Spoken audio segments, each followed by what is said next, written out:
All right. Time for another book club interview. And I'm super excited for this one. Fred, I know you are too. We've talked a lot about this, but uh, this quarter's book was Clear Thinking from Shane Parrish. And Shane, we're so excited that you took some time out of your schedule to talk with us today about your latest book and share some insights. And I'm excited for this conversation. So thank you. Oh, thanks for having me. I'm really excited. Yeah. Well, Shane, as I was, we're kind of sharing some information with you.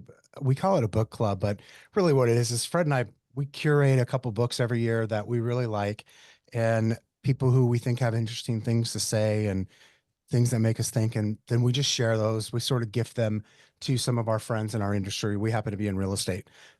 Most of those people are also in real estate that we share with. And and then we just like to have a conversation about it because like I said, it gives us something cool to think about. So I'm excited to have this conversation with you and ask you a few questions and dig in. I've been a listener of the Knowledge Project and read a lot of your stuff as well. And so I'll probably have some questions that aren't related to clear thinking, though I'll try to keep the majority of our focus there. You ask whatever you want. I'm happy to be here, and I'm really glad you picked up the book. And it warms my heart that you found it useful and useful enough to have this conversation. So thank you. Yeah, me too. And a big thank you to Morgan Housel, who, when I was working with him on his last one, I just said, "Do you happen to know anybody that would know Shane? Because I know he's got a book coming out." And he made a direct connection to Mary Kate and you, and we were off and running. So, just quick shout out to Morgan there for that. So, Shane, first of all, your subtitle, "Turning Ordinary Moments into Extraordinary Results." I'd like to start there. Where did that come from? I get it, but I want to hear in your words how does clear thinking and how does using these models in your words turn ordinary moments into extraordinary results? There's two sort of anecdotes that line up here, and I'll tell you both of them. And the first one is that, most of what we're taught about decision making is that you're about to make a decision and you're taught how to be more rational about it. So it's like who to marry, what job to pick. You're fully aware in the moment that you're making a decision. And then it comes down to, can we make you slightly more rational about that or give you a process or tools around making that decision? And I find that in those moments, we don't actually tend to make big mistakes. We don't tend to make mistakes. I mean, we're directionally correct. We're not perfect, but we know we're making a decision. So those are not the moments that I wanted to focus on. Every book about decision making is mostly about these particular moments. And it hasn't really helped people become better at making decisions. And then if we rewind to, I don't know, 2013, 2014, I don't know, somewhere in that time range, I'm talking to the late Charlie Munger, and we're talking about decision making. And we get to this point, and he basically says, one thing that people haven't appreciated enough about Warren, and I'm paraphrasing here, these are not his exact words, is that he never puts himself or rarely puts himself in a situation where circumstances are thinking for him. And I remember leaving that conversation and I just sort of like couldn't let go of this thing, this idea that he never put himself into a circumstance where he was forced into making a bad decision. And so I came up with a couple of counterintuitive insights out of that. One, he owned 40% of Berkshire Hathaway. Well, why did he own 40% of Berkshire Hathaway? So nobody could come in and take over the company and tell him what to do. So he got to play his own game. Nobody could force him into playing a game he didn't want to play. And I was like, well, that's really interesting. And then it dawned on me, and I was just sitting on an airplane one day, and I was like, if Warren Buffett was forced into a series of bad decisions by circumstances, he would just look like this ordinary Joe. Part of his advantage is the fact that he's never forced into this. So what does that mean in the context of clear thinking? Well, if you think about the first part of the book, we talk about positioning. And the position that you're in determines the opportunities that you have. So if you're operating from a position of strength, what tends to happen is all the options available to you are good. And if you're operating from a position of weakness, all the options available to you are bad. And the positioning is based on what happens in ordinary moments. So I'll give you an example that'll really hit home, especially for people out there who are parents. But I think you can apply this, and I can give you another example from relationships if you want. But I have a teenage son. Anybody who has a teenage son, this story will relate to you, or daughter. Well, he walked in the door one day after school and he sort of grunts. They don't really say much after school. Puts his shoulder down. He hands me this piece of paper and it's upside down. I flip it over and I look at his grade. And he had just done an exam and, he got a 63 or something. And I just look at him and I'm like a tiger, Asian, honorary Asian parent, right? Like 63, what the hell? And he's like, I did my best. And he walks by. And I'm like, man, what do you say? Like, we've taught people do your best. And so, I let the emotions calm down because as an athlete in high school, I know all of my friends, all the kids, it's like they quit sports on the way home. Doesn't matter what they did on the field. They always quit in the car ride on the way home because the parents are on them. So I'm like, I'm going to let this dissipate, right? We're going to talk about this later. So I pull him aside, a few hours go by, and I was like, hey, can we talk about this? I want to talk about doing your best. And he's like, okay. And I was like, well, walk me through that. What does doing your best mean? And he's like, well, you know, this is ridiculous, but like I sat down, I read all the questions on the test, I looked at all the points, allocated my time appropriately, and I answered the questions to the best of my ability. I'm like, that's really interesting. You think about that like a lot of adults think about decision making. I come to a point, and that point is the only thing that I can see. From that point forward, I have these options. Now, think about this in the concept of Warren Buffett never being forced into bad decision. So I was like, hey, let's just rewind 72 hours. Did you study for this test? No. Did you go to bed on time last night? No, I stayed up late. Why'd you stay up late? Well, I stayed up late because I didn't study. I realized at like 10:30 I had a test. Then I was hungry, so I got a snack. And by the time I went to bed, it was 12 and I had barely studied. I was like, did you eat a healthy breakfast? He's like, no. I was like, why didn't you eat a healthy breakfast? And he's like, well, because I got up late and then I'm fighting with my brother in the bathroom and I come downstairs and I only have like 10 minutes to get out and go to school. And I was like, huh. So you chose to play on hard mode. And the language I use with my kids is easy mode or hard mode. But what he's doing is he's not operating from a position of strength. And the easy mode, hard mode really resonates with the kids. It resonates with a lot of adults too. And I'm like, you chose this. All of those things that we just talked about are 100% in your control, but they're all ordinary moments. And we don't think of them as decision points. Hence the subtitle to the book, Turning Ordinary Moments into Extraordinary Results. Love that. That's a great, thank you. Um, Great answer and lets me understand what you're thinking. One of the questions we got from one of our club members, Crystal, said, Shane, in clear thinking, you emphasize the importance of mental models for decision making. What's one mental model you think people overlook the most that might have the biggest impact in their lives if they just applied this one consistently? Well, there's two I'm going to give you because I can't just pick one. It's like picking one of your children in a way here. And, one is relativity, and the other is sort of one of Newton's laws. And I'll give you how they work and how you can apply them and how they can change your perspective. So we were all taught relativity in grade 9 physics. This is like the quintessential physics problem where you're standing on a train, the curtains are closed, you're holding a ball in your hand, and the train is going 60 miles an hour, and the teacher asks you how fast is the ball moving? And the relative frame of reference is always you. So relative to you, the ball is not moving at all. And relative to somebody watching the train go by, it's moving at 60 miles an hour. Well, everybody listening to this podcast right now, if you're not or listening in your car, you're probably not moving. You're sitting at your desk. And, Kevin, if I asked you how fast you're moving right now, you'd be like, I'm just sitting here. What's wrong with you? Like, you can see me. But if we stand on the sun, you're moving at like 18,000 miles an hour. And if we change our perspective and we go to a different galaxy, you're moving even faster than that. So our perspective, this is the Daniel Kahneman sort of like what you see is all there is. And so when you think about this and you approach sort of work with this mindset, the key is to change your frame of reference to reduce the number of blind spots you have. And when you can see the problem through multiple lenses, multiple different perspectives, it doesn't mean you have to stay in those perspectives, but it allows you to see the problem through different lens. So the source of all bad decisions is really blind spots. How do we reduce our blind spots? Well, we walk around the problem in almost a three-dimensional way. And if you want to visualize this, you can think of a meeting with five people. And you just want to go through each person. How do they see the problem? Can I see the problem that's in front of us through their eyes? And if I can, I can find commonality and I can find win-wins and I can better appreciate how to phrase my answer. I can better appreciate how to come up with a solution. And if you think about poker, how often would you play your hand wrong if you could see every other hand? You would never play your hand wrong.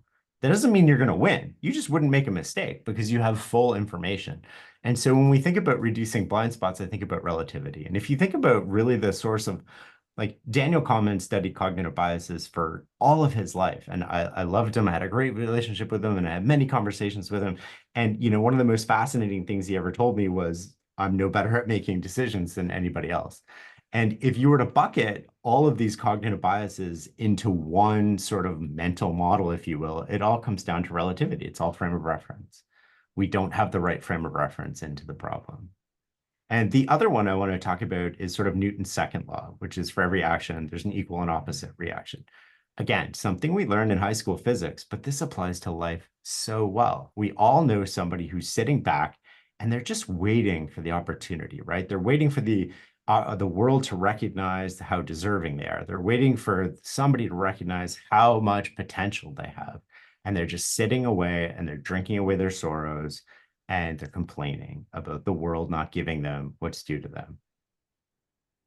I would challenge all of those people to think about this differently, which is, what are you doing for the world?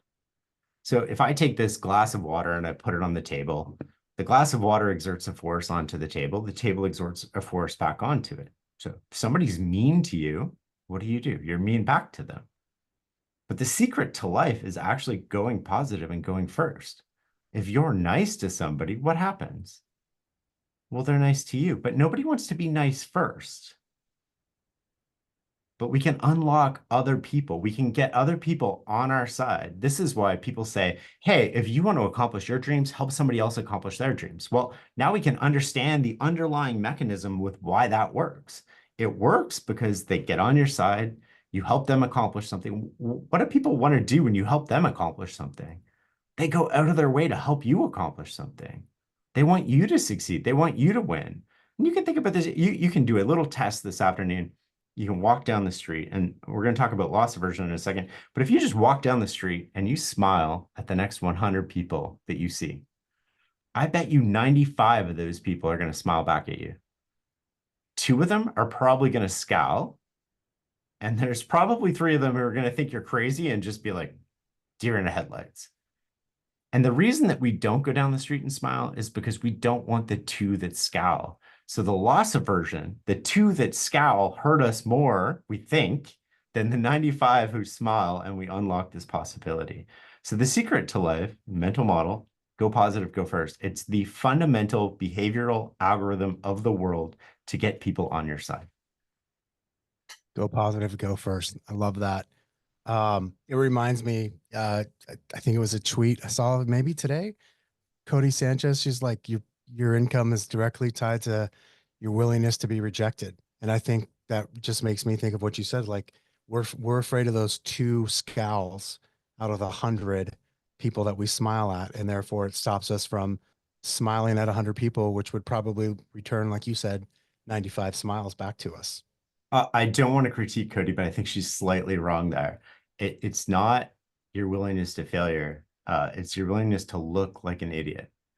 And there's a difference there. And so it's a slight nuance, but I think it's actually a fundamental change in how you think about it, which is we don't want to fail because we don't want to look like an idiot, but we also don't want to try new things because we don't want to look like an idiot. The approach, the mindset that we have is we don't want to look bad. I was talking to an NBA general manager the other day, and he's got this guy on his team who's an all-star, and he's like, I could make him one of the best players in the world. But to do that, he would have to do things that make him look like an idiot in practice in front of his peers. And he's like, he won't do it. It's so interesting. So you have one of the best performers in the world, elite level, could go to the next level, but didn't want to look like a fool. And then if you take that and you map it to like the greatest, when we think of the greatest basketball players of all time, the Kobe's, the Michaels, they always worked on the basics. They always worked on their weaknesses. They were willing to look like an idiot over and over again until they became exceptional. So true. You're officially Kevin's favorite interview he's ever done, Shane, just for putting Kobe before Michael for the record. So Oh, I don't know. Oh, no, no, no, no, no, no. I'm no, well. just mentioning Kobe. I didn't say he ranked him, but like just you Okay. said Kobe before Michael, Well, and it those just are connected both with the Kevin at a ultimate deep level. competitors, right? Michael Jordan, Kobe Bryant. Say what you want about who's the greatest player. I'm not going to get into that debate, but I don't think we can debate that those are probably two of the greatest competitors in any sport in any era ever. Yeah, I would agree. It's yeah, we could go off on a whole tangent there. Let me ask you this, because you said something earlier, and even in the going back to the book with like the four defaults, the emotional default, the ego default, social and inertia, that reminds me a lot of literally, Shane, you have recorded my single favorite podcast episode in the history of everything, which was with our mutual friend, Adam Robinson. And Adam talks a lot about the stupid zone. And it kind of makes me like avoiding the stupid zone when making decisions. So I say that to preface my next question, which is on the evolution of your thinking and as you've become, not just a business owner and entrepreneur, but someone who shares thoughts and takes things and helps people think differently and make better decisions. Is how has your thinking evolved over the years, particularly related to the people you've interviewed and interacted with? Obviously, a lot of those recorded through the podcast Knowledge Project, but I'm sure you also have a lot of unrecorded conversations that have helped you with this. Two comments. So the first on Adam Robinson, I think, one thing, Adam is a good friend and a brilliant thinker and the sort of like stupid zone, but he also has this idea that didn't make its way quite into the book that I really wanted to fit in. So it's worth mentioning now, which is when you operate outside of your normal operating environment, you're more likely to be stupid. And I thought that was fascinating. And the other insight another insight that stuck out to me from him is, when you're rushing, you tend to do things that are stupid. So you have Yo-Yo Ma. A great example of this is the world's greatest cello player ever left his cello in a New York City taxi cab because he was late for his performance. So you literally have somebody who's the best in the world at what they do, who only has one tool to bring with them, who has brought that tool with them everywhere since they were like 5 years old, rushing to get to a performance outside of their normal operating environment in a hurry. What does he do? He forgets his cello in the cab. And I think that's a fascinating reminder for all of us that, we're more likely to make mistakes when we rush. Again, these are ordinary moments that turn into either extraordinary results or just extraordinary hardship. And, we have to overcome these circumstances. I think what's really changed about me in the sense of listening to other people, I derive a lot of perspective going back to the relativity thing. So if you want to learn how to do something like start a newsletter or buy an apartment building or do some real estate, then you want to go to somebody who sort of like just did it. And this is a key insight because you don't want to go to somebody who did it 20 or 30 years ago. The environment's way different 20 or 30 years ago. Like the person who did this in the 80s and 90s had a very different operating environment than the person who's doing it now. And so if you go to them for tactics and skills, and they think their tactics and skills are still relevant, and they might be given the circumstances and the situation that they're in at the present moment, but they're not starting over. They're not starting from scratch. They're not trying to build something in this operating environment today. So you want to go to somebody who just did the step that you're trying to do within the last year or two, because their tactics, their skills, what you're going to learn from them is going to be way more applicable than going to somebody who did this a while ago. Now, the flip side of this, where do you get really big, really good advice from other people? Well, you get life advice from these people who are closer to the end of the maze than the start of the maze. And that's where you want to get perspective from them. What matters in life? What mistakes did you make? What do you regret about life? And I think that asking those questions helps me, or sorry, learning that helped me ask better questions of our guests, because I really want to talk to experts, but I also want to talk to people who built businesses. But I want to give the circumstances and situation in which they built those businesses. Sometimes they're going to apply, sometimes they're not. But you can't just pull a snake out of, I don't know, Africa and put it in the tundra and expect it to survive. So these skills, they work in a certain ecosystem, a certain environment, and they might or might not be applicable. And our job is to sort of like take what works and ignore the rest. But we have to think about, well, what was the context in which this skill was established? And then can we use it today to help gain an advantage? Yeah, a really good one. You know, the way you said that, I'm gonna leads perfectly into another one of the questions from book club members, Caitlin, and she said to me, she said his how do his quotes just always hit? Does he have a process? Like, do you have a process for testing them, or do you have just such a good pulse on your audience that you know what to pull? And I'm going to add some of my commentary into that. I've heard you say, I think it was on Tim Ferriss, but excuse me if it was somewhere else, where you said, I think you said something to the effect, I don't really think of anything original. I might pull stuff together and add context to share them. And so that makes me think of what when you said that, but it does. You have this, it appears that you have this magical ability to pull things together. And so when you do post a quote, which I know a lot of us on this interview today follow, it tends to within a sentence or two really drive home a big message.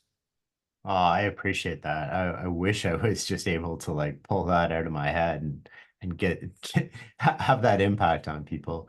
I think of this almost like a comedian.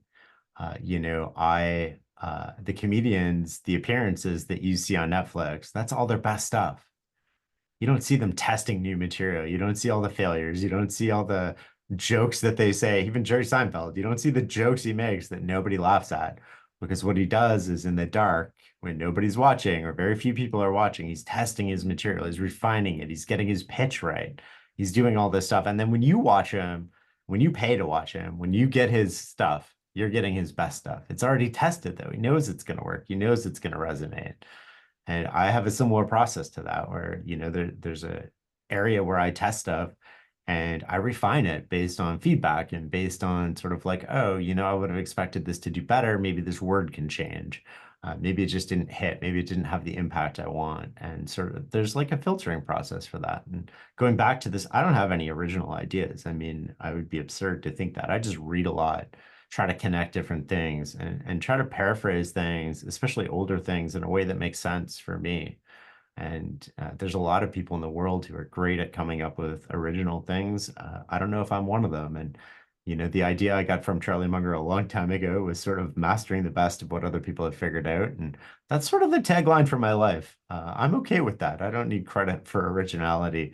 But I do put things together, I guess, in a way that people think is original or feels original. But even in clear thinking, there's nothing original in there. It's weaving together all these disparate ideas that I learned from other people over the years that I put into practice myself, that I tried, that I, grinded out and sort of filtered and eliminated what didn't work and really left in what did work for me. And we have 4 great mental models books coming out in October this year, all being updated and republished. And those are just ideas from university, right? I wanted to take all the big ideas, and this came from Munger again, right? Like learn all the big ideas. And how do I teach people physics without teaching them physics, without equations? Why is it useful in an adult's life to learn how to do this or learn how to think this way? Why is it useful to learn chemistry? Why is it useful to learn these ideas?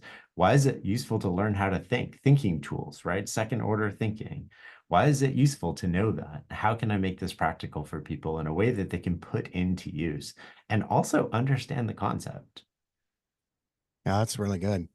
Um, One of our questions was from a friend Via, who's also a member of the book club. She wanted to know effectively like how you chunk down and deconstruct things. I think you might have just answered that, but if there was anything that you would add to that when you're maybe probably facing a problem or trying to solve for something, is there a particular method you use to deconstruct things so you can get to the heart of, maybe I'll say, the right answer, for lack of a better word? Well, I think if there's one thing that I might do differently than most people, and this sounds a little crazy, is I just think about things. I think too often, we're really busy and we're rushed and we don't take time to think about things. And the way that I think is I write.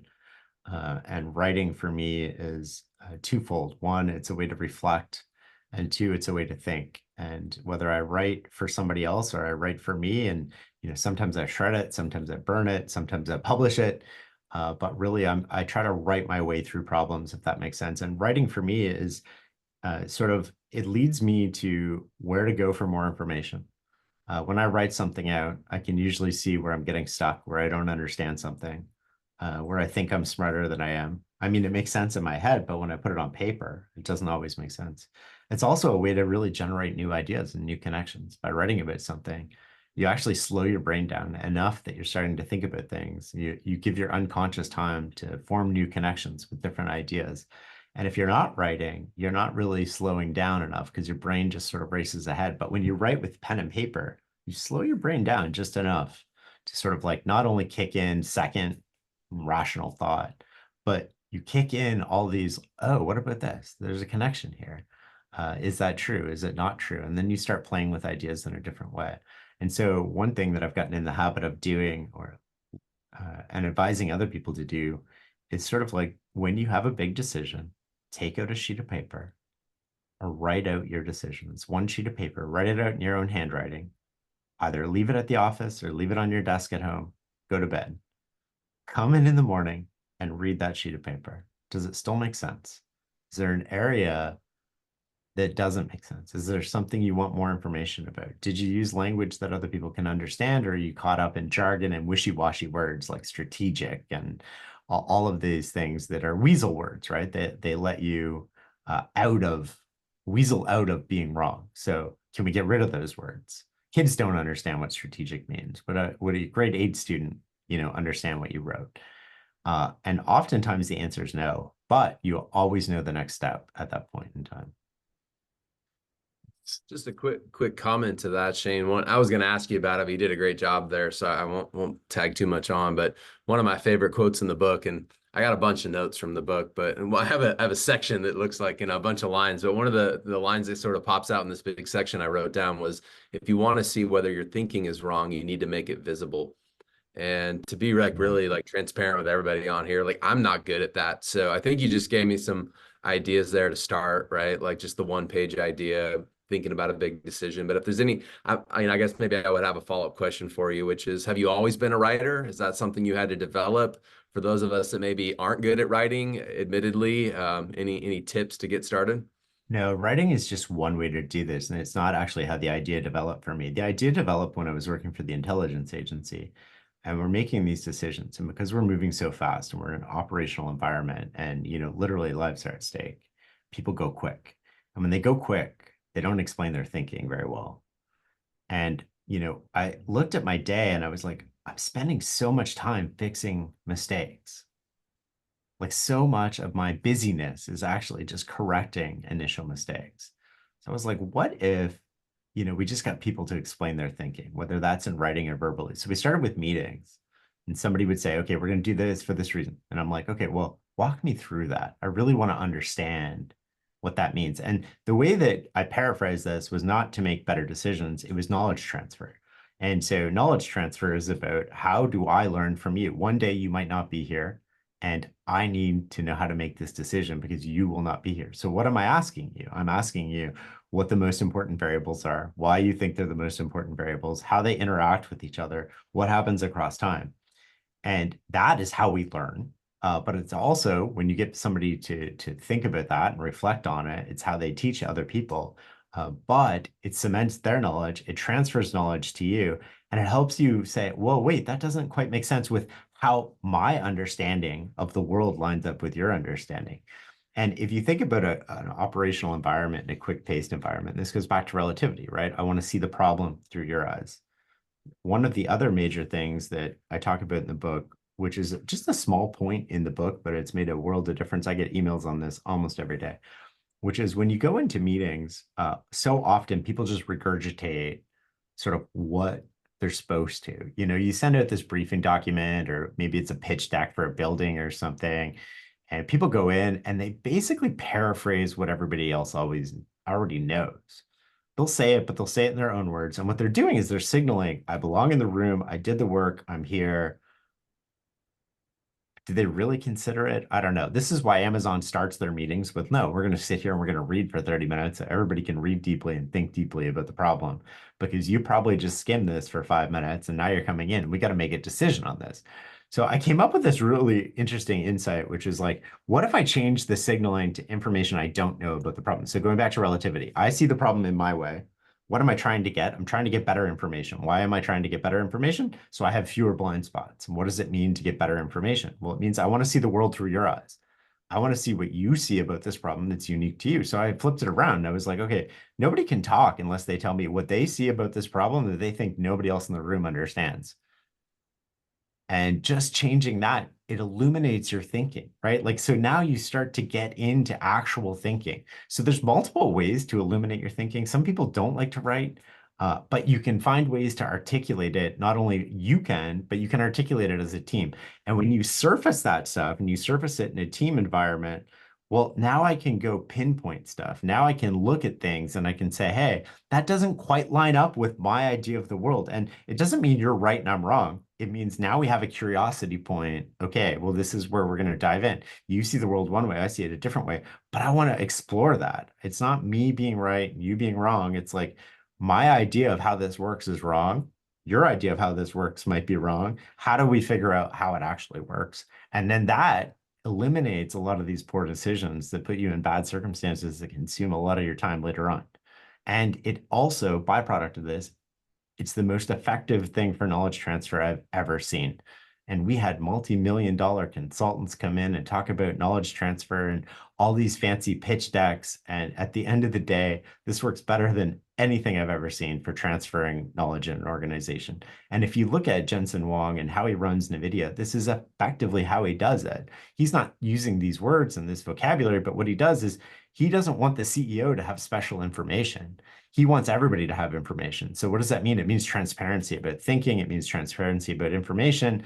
And so you're you're not the CEO because you have better information. Everybody should have access to similar information. And now all of a sudden it reveals who can make better decisions, who can't, who can add insight, who can't add insight, and how do we work together as a team using each person's unique strengths and trying to avoid their weaknesses.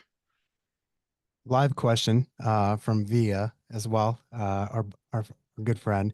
She said, is that what you mean by relativity, getting all of the different perspectives?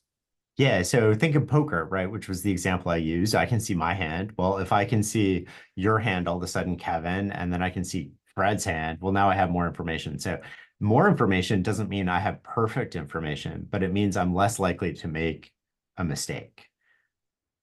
And so the idea is like, how much information can I gather? What's the cost to gather that information?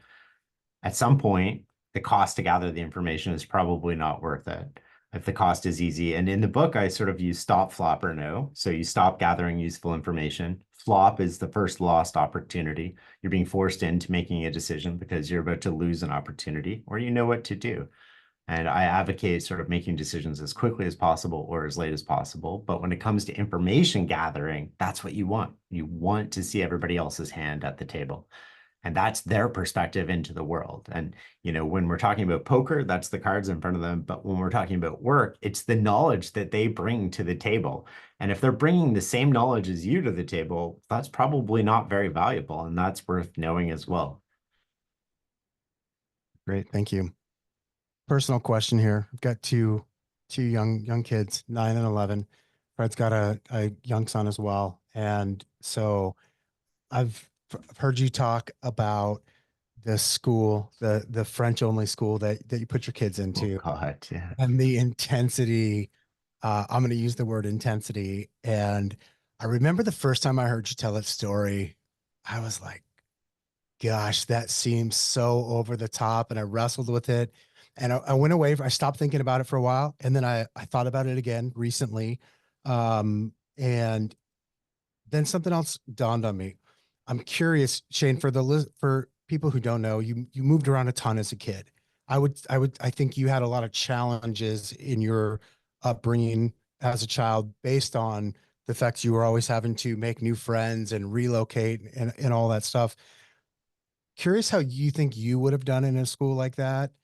And I guess the other part of this question, maybe question 1A or 1B would be, is putting your kids in this challenging of a school your way of creating that sort of something, the thing that they've got to overcome so life's not so easy for them and everything isn't just handed to them? I think the basic answer to that last question is yes.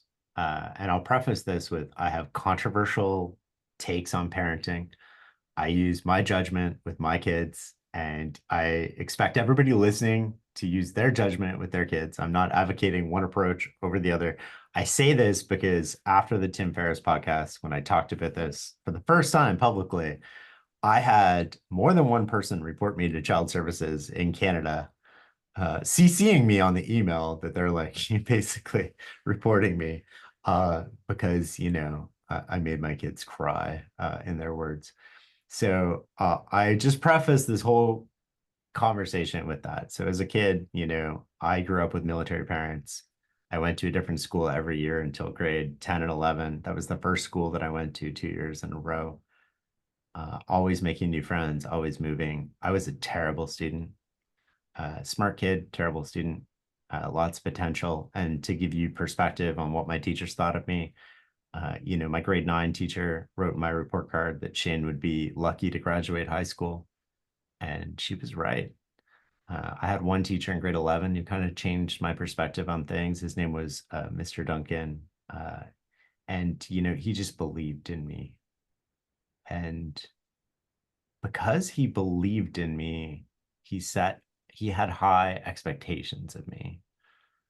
And so let's rewind to how I got to this place with my kids in particular. So I have two kids. They're 15 and 14 now. And they're going to this school and they're not challenged at all. And, my oldest is basically reading a book a day. He loves to read. He's going to class with literally a physical book every day. He reads a book a day. So he's not doing anything in class. The teacher's happy because he's not interrupting the class. He's happy because he doesn't have to pay attention to the class. And at this point, he's kind of smart enough to get by, pass all the standardized testing. He's not getting like straight A's or anything, but he's not failing out of school. He can read and write, and that's kind of all they care about. And I start to worry about the habits that he's learning, the work ethic, the smart thing. Some people are naturally book smart. I'm not one of those people. But eventually it just fails. It fails in life. It fails in school. You reach a point, and if you have a good network around you and you have supportive people and teachers, you can often overcome it. And if you reach that point later, you often struggle. And I saw this in high school too with some of the smartest people I went to school with. They went to university and they just went in this downward spiral. They hit the point where they had to work and they didn't know how to work. They didn't know how to study. And then COVID hits. And I'm like, oh my God, what am I going to do? I can't do this online school thing because my kids are just going to play Minecraft. I have to go to work. I can't just stay home. I mean, my livelihood and the livelihood of all the people we work with depends on podcasts and recording and all these things that require focus. And so I was like, I'm gonna bite the bullet. I'm gonna hire a teacher to work with my kids and some of their friends, and I'm going to see what happens here, because now all of a sudden I can take control of the education and I can have insight into the education in a way that I couldn't in sort of the school that they were in. I couldn't go in the classroom and just sit there and go like, what's going on here? And, so I had complete control for basically 2 years of that, the second half of COVID, obviously, and then a full year with a teacher in our house every day teaching kids, a number of kids, which is illegal, was illegal at the time. I can say that now without worrying about sort of being locked up, I guess. But I knowingly, I guess, violated the law because I thought it was in the best interest of my kids. So if you want to report me for that, go ahead. And I just watched him flourish. And I watched him, he was tested. He's very smart. So he tested very highly on an IQ test and very low. People with extreme strengths also come with extreme weaknesses. It's not all extreme strengths. And so he tested really low in writing. He was in the third percentile in writing, to put things in perspective. Third, that's terrible. 97% of kids wrote better than he did. And the school solution that he was in was to take him out of class and he didn't ever have to write. And he could do voice to text and they would formulate the ideas for him and they would do all this. And when we got this teacher, we had the most amazing teacher in the world. This teacher changed all the kids' lives. She was phenomenal. And she's like, no, we're not going to do any of that. He's just going to write. And so he wrote for a year. And by the end of that year, he was average. I mean, for his sort of peer group. And I watched him every day struggle with writing and persevere because she wouldn't let him off the hook. She wouldn't say, you can do, there's no computers in our classroom. And then I was like, you know what? I think he really benefits from high expectations of him. And he rises to those expectations. And he also benefits from strictness, like almost like an unrelenting military sort of like strictness. He needs to know what the rules are and he needs to know what's expected of him. And he will fulfill that. So if your expectations are low, he will fulfill that. And if your expectations are high, he will fulfill that. So then I went searching for schools and I was like, okay, well, what are my options here? And I found this hardcore French school. So French is not the language that he's used to conversing in. He hasn't spoken French at this point for 3 years, any French. He barely knows French. And I find this school and I'm like, I think this school would be good for him, right? Because he's going to be forced to learn another language and they are old school disciplinarian teachers. They're not like hitting the kids with rulers, but they're like, you didn't do your homework, you get a 0. It's not like hand it in tomorrow, you know? And so he goes to the school and for the first 3 months, he really struggles. He comes home and he's crying almost every night. And, on day 3, they have a test. Just to put things in perspective, the 3rd day of school, they have a test. And he comes home and he's got the lowest grade he's ever gotten. He failed. For the first time ever, he failed something. He got like 3 out of 15 on this test. And he's sitting there and he's like, this isn't fair. I got these words right. And I like look at his sheet and I see that, he didn't put a capital letter here. He didn't put the right accent on a word, and so they took off points. They just gave him wrong. And he's like, that's not fair. And I was like, well, that's one way to look at it, right? And the other way to look at this is it's going to be a really long 2 years for you if that's your approach, because the teachers are telling you what's expected of you. And it's your job to rise to the occasion.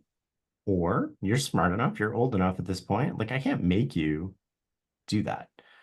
So anyway, he goes through these 3 months of just ups and downs, and they have tests every week, and they have tests every month, and they have exams at the end of, every 3 months. And he comes to me in January.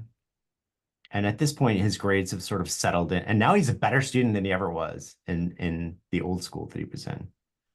And he just says, the school is the best thing that ever happened to me. So here's a kid who, by all accounts, is, upper middle class, sort of privileged, doesn't have a lot of struggle in life. And my job as a parent, in a way, is to prepare him for a world where he is going to inevitably struggle. And I don't want to manufacture that to the point of causing resentment with me. But I do want to let him know that he can do really hard things. And he can overcome these things on his own. And he doesn't, life is not always going to be easy. And you have to build the mental toughness to go through these difficult periods and go through difficult things and build confidence in yourself. And we used to do that, probably all 3 of us as kids, when our parents like kicked us out and they said, come home when the streetlights come on. And, how many near-death experiences did I have? How many adults did I have yelling at me? How much gum did I steal from the corner store? All of these things taught us about life, and they taught us about different aspects of life and how to solve problems and how to get out of problems. We just live in a very different world today. I remember I used to send my kids to the grocery store pre-COVID. So they were like 8 and 9. And I'm like, go to the store, get a green pepper, come back. They got stopped once by somebody who worked there. It's like, where's your parents? They pull out this little note in their pocket. It's like, I think my kids are old enough to run an errand. If you have a problem with this, call me. And the grocery store is not far from my house. And just a funny sort of aside here, they came home with the wrong color pepper once. And then I sent them back to the store and I'm like, get a refund and grab the right thing. And like, I didn't even need this pepper, right? This is like the most pointless errand in the world. They didn't know it at the time, but you know how kids are excited to go and they're going together and, they're on this little mission. And I was like, no, I asked you for, red pepper and you brought home a green pepper. And so my youngest goes back to the store and then he comes back and he's got the right color pepper. I was like, oh, like what was the difference in price? And he's like, huh? And I was like, how did you get this pepper? He's like, well, I just put the other one on the shelf and grab this one. And I was like, oh my God. But this is how we learn about life, right? And in a lot of ways, those kids went through COVID and they missed some years of learning about life. And I thought it was important that they learn how to struggle and they learn that they can do hard things and they can overcome things. And, my youngest, I gave him a choice and I said, hey, you can go to this school or you can go to another school. It's totally up to you. This school means hard things and this school means all of these things, and you choose that. You don't get to make the decision, but you have a lot of weight into the decision. How's that? And he wanted to go. He was excited to go. And then when it came time to pick a high school, I sort of my oldest, I was like, look, you just went through 2 years of really difficult school, like more difficult than you're probably going to find any school for the rest of your life. What do you want to do? And he sought out the hardest school he could find in his mind. So he's like, I want to go here because I think they're going to challenge me. And I think that that's a really good thing, a really good approach. And I'm not one of those parents who are hung up on grades. Just going back to the earlier comments, so nobody walks away with the wrong idea here. I just want my kids to work hard, and I would rather them fail at something hard than succeed at something easy. I'd rather them come home with a 60 on something challenging than a 99 on something super easy. That's fantastic. Thank you. Um, Real life note, just like one of the ones I told you about before we started, I got our good friend Uzi said, this is one of the best book club interviews by far. Such wonderful nuggets. Thank you. I completely agree, Uzi. Uh, so I appreciate that. for those of you listening, I was sharing with Shane before we started that I got more private text and messages from you guys, probably than any other book that we've read over the last year and a half. Oh, I guess almost 2 years now, and we've read some good ones. So you're in good company, and you caused a lot of people to think, which I think is obviously at least part of your goal. I got to ask this one. This is self-indulgent and kind of fun, and I didn't realize that you had such serious repercussions from sharing that story, Oh but God. I mean, um, it didn't go anywhere, just to be clear, but well, not that I know of. Maybe there's like some hidden investigation into me as a parent now, but who knows? But you know what? It's probably could have seen it coming. I'm curious, how's your inbox doing after sharing your email address on Tim's show? Because that seems to be the kiss of death for people for websites. I was really shocked when I heard you share that. oh yeah. I mean, I share it with everybody. It's shane@fs.blog. If you want to email me, go ahead and email me. Why do I do that? One, one of the mental models that we talk about in the first book is the map is not the territory. And it's so important for me to hear from people who are listening to the stories that I tell. We talked about this thing earlier with Jerry Seinfeld and practicing. So the first thing I usually do if people, and I don't reply to every email, so don't expect a reply, but I do read everything almost. And I always ask, oh, I found you on this podcast. I'm like, oh, what story stuck out to you the most? What do you remember the most? And that helps me get better, helps me hone my craft. If the story that hooked people is not the one that I thought it was, well, there's something to this, right? I can learn from this. I can get valuable information out of this. Also, everybody who emails me can get added to my email list. So it's a great silent sort of way to grow my email list every Sunday. We're up to nearly 750,000 people now. And no, 750,000 people did not email me after Tim, but it's sort of like when you think about just operating a business and trying to do the stuff that we're doing and make people's Sundays better and full of wisdom. I thought that was a really good nugget to do it. And for the first, week or two, I was rethinking that decision, but it eventually slowed down to a bit of a trickle. That's awesome. You've interviewed so many exceptional people on your podcast. I'm sure there's more than three or four, but who are some of the top two or three people that come to mind, or not people, just I would say interviews, maybe, and you could use whatever criteria. Maybe it was the feedback you got or the lessons you personally got out of the conversation. If you could rank two, three, maybe even four of your top episodes or guests. I'm not going to rank them. I don't think that does justice to the interviews themselves. There's moments that really stand out for me, you know. There's the um, openness of Sophie Gregoire, formerly Trudeau, former First Lady of Canada, and her coming to my office and my eyes watering while we're talking. There's the David Siegel, who recently was on, who runs a company called Firebelly Tea. He talks about the depression that he went through after selling his business for over $200 million, his first business. And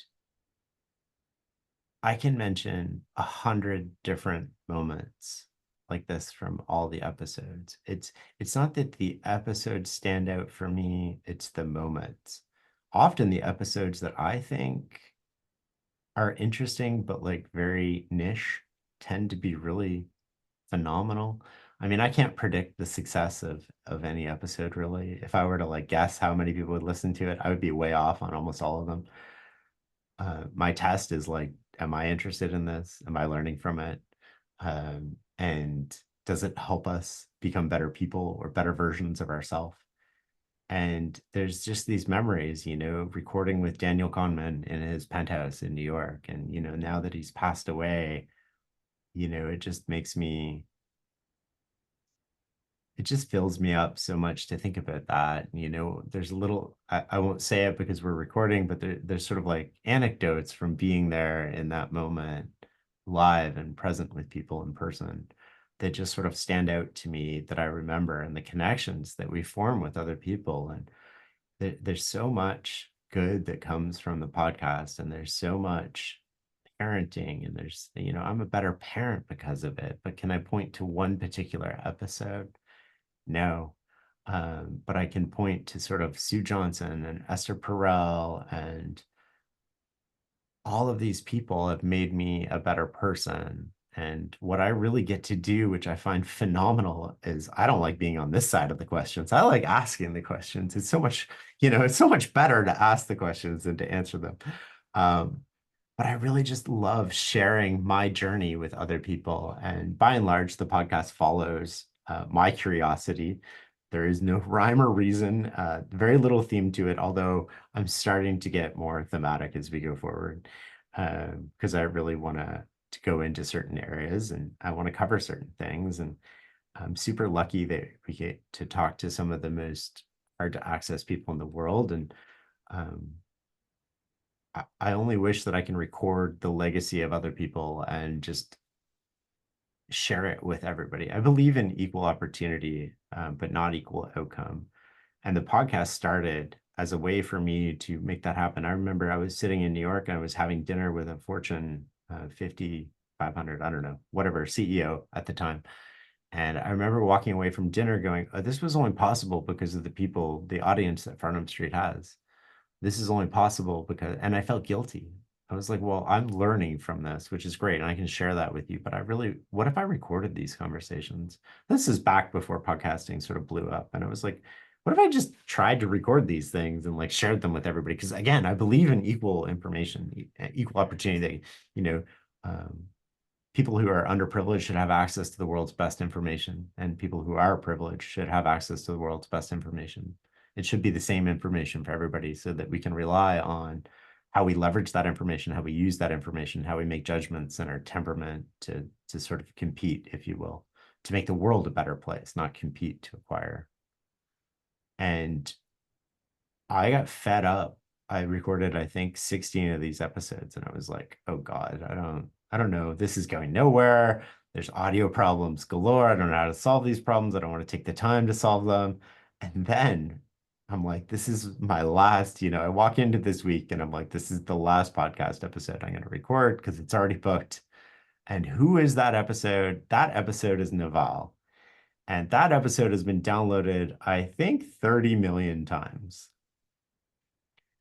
That single episode has been downloaded like beyond belief. So I record this episode with Naval. And we've talked over email and texted and stuff. And I'm like, oh, this will be fun. And I record it and I'm like, okay, great, I'm done. My thought after this, I learned a lot. That was a fun conversation. But when I hung up on our call, I was sort of like, great, that's the last podcast. I'm going to publish this and then I'll be done with it. And at this point, I think we had published 18 podcasts in like 3 years, right? So we're very ad hoc about the podcast publishing. And Apple had also changed the way that they load your podcast. So if you don't publish an episode for 4 weeks, it doesn't automatically load. So we basically had to reacquire our audience every 4 weeks, which drove me crazy because I'm like, you're just promoting. I mean, what they effectively promoted was like content factories, right? So when you look at these top 100 lists, even today, it's episodes downloaded over a certain period of time. It's not per episode downloads. That would be a very different ranking. And we're in the top 100 business podcasts competing against people who release episodes every day, which I think is kind of unfair when you think about it. But going back to this, Naval blows up and I'm like, oh God, like there's no way that I can like stop doing this now. And so we sort of like got better editors and hired out the stuff. And it's been fun. It's been a journey. And we're basically every 2 weeks now. And I'm loving it, right? Like I love the people I'm talking to. I love all the guests we have lined up. I'm doing a lot more in person. I found this conversation is much more fun for me. And I find they build better relationships and they sort of lead to different insights. So I'm really happy with continuing to do the podcast, but there's a moment there, and you talk about these ordinary moments that sort of change everything, right?